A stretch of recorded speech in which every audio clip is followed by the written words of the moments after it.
Old man और ऐश के friends एक काफी गहरी खाई को पार कर चुके थे एंड अब फाइनली वो आगे बढ़ सकते थे। मिस्टी कहती है मुझे लगा था कि उस वोल्केनो तक पहुंचने का रास्ता काफी इजी होने वाला है, बट अब ऐसा नहीं लग रहा। ये रास्ता काफी डिफिकल्ट है। सैना कहते हैं कि हाँ तुमने बिल्कुल सही कहा और मुझे लग रहा है कि ये सब बारिश की वजह से हो रहा है। बारिश की वजह से हमें पहले रास्ता बदलकर माउंटेन से आना पड़ा और उसके बाद वो ब्रिज भी बारिश की वजह से ही टूटी थी।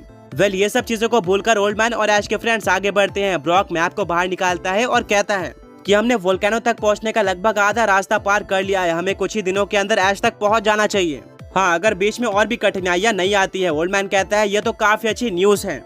रास्ता आसान नहीं था, हो सकता है कि आगे का रास्ता और भी डिफिकल्ट हो, बट हम नहीं रुकने वाले।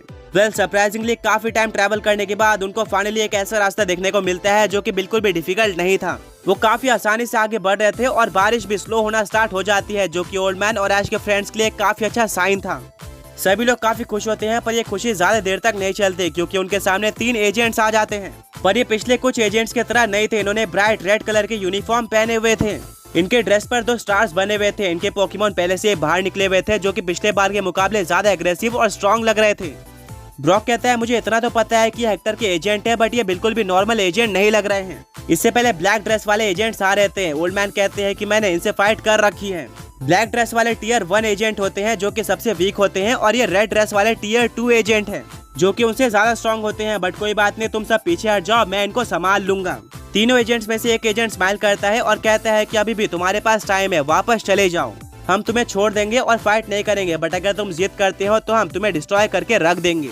तुमने पिछले कुछ एजेंट को तो डिफीट कर दिया है, पर हम उनके तरह वीक नहीं है। हम टियर 2 एजेंट हैं जिनसे तुम्हें सोच समझकर फाइट करनी होगी। मिस्टी कहती है नहीं, इतना आगे आने के बाद हम पीछे नहीं जा सकते, हम तुमसे फाइट करने के लिए रेडी है। एजेंट कहते हैं ऑलराइट, अगर ऐसा है तो फाइट करो हमारे पोकेमॉन से।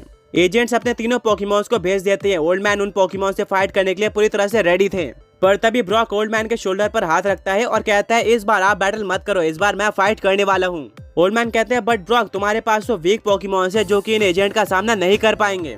ब्रॉक रिप्लाई करता है ओल्ड मैन शायद आप भूल गए कि मैंने ऐश के पोकेमॉन्स को भी अपने साथ रखा था और वो ऐश के लिए कुछ भी कर सकते हैं। अगर आप ही अपने पोकेमॉन्स का यूज करते जाओगे तो आपके पोकेमॉन्स वीक हो जाएंगे, जो कि हम बिल्कुल भी नहीं चाहते, क्योंकि ये सारे के सारे पोकेमॉन्स आगे इंपॉर्टेंट बैटल में काफी काम आने वाले हैं। जब तक पोकेमॉन सेंटर नजर नहीं आ जाता तब तक हमें इन एजेंट का सारे पोकेमॉन्स का यूज करके फाइट करना चाहिए।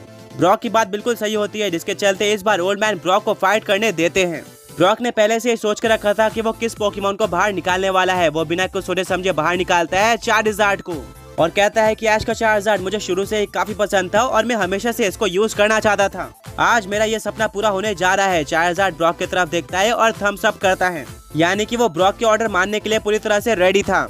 आगे बढ़ने से पहले पिछले पोके क्विज के विनर्स ये रहे। एंड आज का क्वेश्चन ये है कि ऐश ने फ्यूजन फिनोमेना का यूज करके सबसे पहले कौन से 2 पोकेमॉन्स को फ्यूज किया था।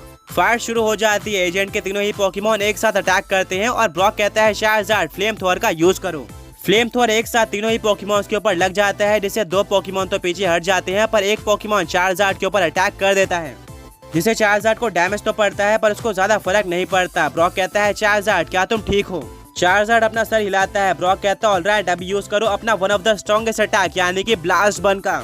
चार्जर्ड एक काफी तेज रोर करके जमीन पर एक पंच मारता है, जिससे पूरी की पूरी बैटलफील्ड टूट जाती है और जमीन से काफी सारा लावा बाहर आता है, जो कि तीनों के तीनों पोकेमॉन्स के ऊपर लगता है और वो पोकेमॉन्स इस लावा को हैंडल नहीं कर पाते और जमीन पर गिरकर काफी वीक हो जाते हैं। ब्रॉक कहता है चार्जर्ड बहुत बढ़िया, मैं इस फाइट को ज्यादा लंबा नहीं खींचूंगा, अभी फायर ब्लास्ट अटैक का यूज करके बैटल को एंड कर दो। चार्जर्ड फायर ब्लास्ट का यूज कर देता है, पर बिल्कुल टाइम पर तीनों ही पोकेमॉन्स खड़े हो जाते हैं।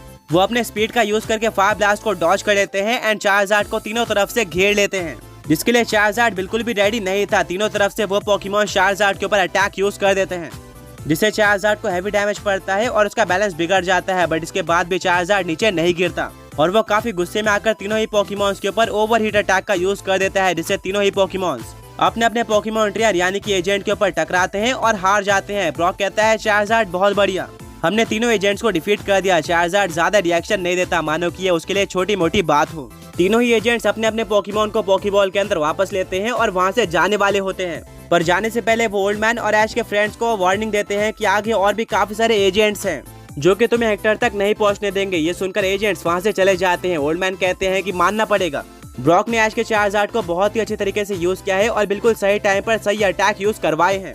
ऐसा लग ही नहीं रहा था कि ब्रॉक एक पोकेमॉन ब्रीडर है और चार्जर्ड किसी और का पोकेमॉन है। मिस्टी और सईना एक दूसरे को देखकर स्माइल करते हैं और कहते हैं कि ओल्ड मैन, अगर आपको नहीं पता तो हम बता दें, पोकेमॉन ब्रीडर या फिर डॉक्टर बनने से पहले ब्रॉक अपने रीजन का एक जिम लीडर भी हुआ करता था, जो कि रॉक टाइप में स्पेशलाइज करता था और उसके पास काफी सारे स्ट्रॉन्ग रॉक टाइप पोकेमॉन्स भी हुआ करते थे। अपने जर्नी के स्टार्टिंग में ऐश ब्रॉक से बुरी तरीके से हार भी चुका है। ये सुनकर ओल्ड मैन शॉक हो जाते हैं और कहते हैं, मुझे ब्रॉक के बैटलिंग स्टाइल को देखकर लगा ही था कि वो एक अच्छा पोकेमॉन ट्रेनर है। उसको पोकेमॉन्स की हाई नॉलेज भी है, बट इतना स्किलफुल होने के बाद भी उसने पोकेमॉन ब्रीडिंग या फिर डॉक्टर बनना क्यों चुना? ब्रॉक कहता है, वेल, मुझे पोकेमॉन ट्रेनिंग उतनी इंटरेस्टिंग नहीं लग रही थी, वहीं पर पोकेमॉन ब्रीडिंग और डॉक्टर बनना मुझे ज्यादा पसंद आता था। सिर्फ और सिर्फ इसी वजह से मैंने आगे जाकर एक पोकेमॉन ब्रीडर बनना चुना। ब्रॉक की बैक स्टोरी जानने के बाद ओल्ड मैन काफी इंप्रेस्ड होते हैं, बट इसके बाद वो सभी लोग आगे बढ़ते हैं। बारिश जो कि पहले स्लो होते हुए लग रही थी, वो वापस से तेज होना स्टार्ट हो जाती है, जो कि ओल्ड मैन और ऐश के फ्रेंड्स के लिए अच्छा साइन नहीं था। बट इसी बारिश में उन्होंने शुरू से ट्रैवल किया है और हर एक चैलेंज को अच्छी तरीके से पार किया है, तो उनको ज्यादा दिक्कत नहीं आने वाली थी। आगे जाकर पता चलता है कि बीच में रास्ता ब्लॉक हो चुका है। सब कंफ्यूज हो जाते हैं कि आगे कैसे बढ़ा जाए। ब्रॉक मैप को बाहर निकालता है और कहता है, मैप के अकॉर्डिंग यहीं कहीं पर 3 केव होने चाहिए, जिनमें से 2 केव का रास्ता गलत है, वहीं पर एक केव हमें सही रास्ते पर लेकर जाने वाली है। मिस्टी कहती है, बट हमें कैसे पता चलेगा कि आखिर सही केव कौन सी है? ब्रॉक बोलता है कि इसका हिंट मैप में ही है। इन 3 में से 2 केव को ढूंढने में हमें ज्यादा मुश्किल नहीं करनी पड़ेगी और वो हमें इजीली मिल जाएगी। वहीं पर एक लास्ट गुफा एक काफी सीक्रेट जगह पर है, जिसको ढूंढने में हमें काफी दिक्कतें आने वाली हैं, पर वही बिल्कुल सही गुफा है और वो हमें सही रास्ते पर लेकर जाने वाली है। मिस्टी कहती है, ऑलराइट, तो ढूंढना स्टार्ट करते हैं। सभी लोग अलग अलग जगह पर जाकर उन तीनों केव को ढूंढना स्टार्ट कर देते हैं। उनको सबसे पहले बिल्कुल पास में एक केव देखने को मिल जाती है, जो कि डेफिनेटली एक गलत केव थी, क्योंकि वो उनके सामने थी और मैप के अकॉर्डिंग जो केव सही है वो काफी सीक्रेट जगह पर है। ओल्ड मैन कहते हैं, ज्यादातर ये सीक्रेट केव ऊपर पाई जाती है, हमें ऊपर जाकर भी चेक करना होगा, जिसके लिए हम फ्लाइंग टाइप पोकेमॉन्स की हेल्प ले सकते हैं। ओल्ड मैन अपने फ्लाइंग टाइप पोकेमॉन को बाहर निकालते हैं।